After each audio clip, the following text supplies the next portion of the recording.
Okay, magandang araw po. Ako po si SD Ray ng Tanglaw ng Buhay Foundation.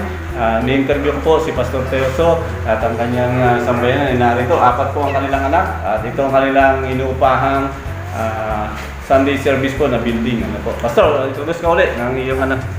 Okay, magandang umaga po sa inyo lahat.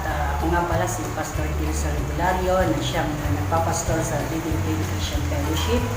At nagpapasalamat po kami dahil isa sa mga nakabisita si Pastor Ray at siya po yung tumutulong sa paraan ng spiritual na paglago sa mga mananampalataya dito sa Living Faith Christian Fellowship.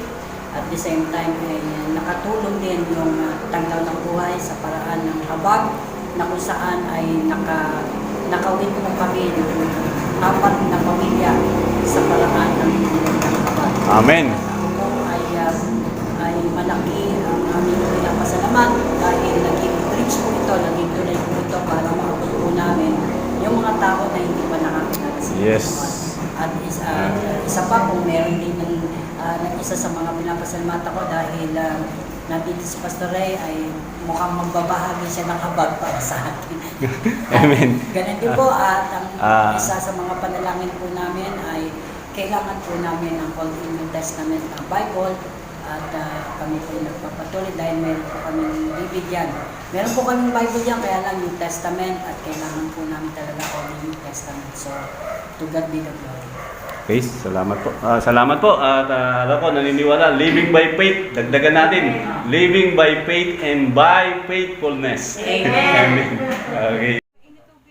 Hi, magandang gabi po sa inyo. My name is Ray Olivera, SD Tanglaw Touch Care Foundation, and I was assigned as a habag manager to help and empower our church planters and church partners in building God's kingdom through evangelism. Ang isang pastor po ay makakatanggap ng 3,000 pesos to evangelize 10 families or household. Each family will receive happy bag amounting 300 pesos. And this is the opportunity to connect people and to share the gospel.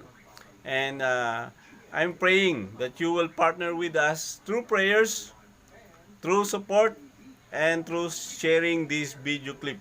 Bless the pastor, 1,000 church planters. Thank you, and God bless you all.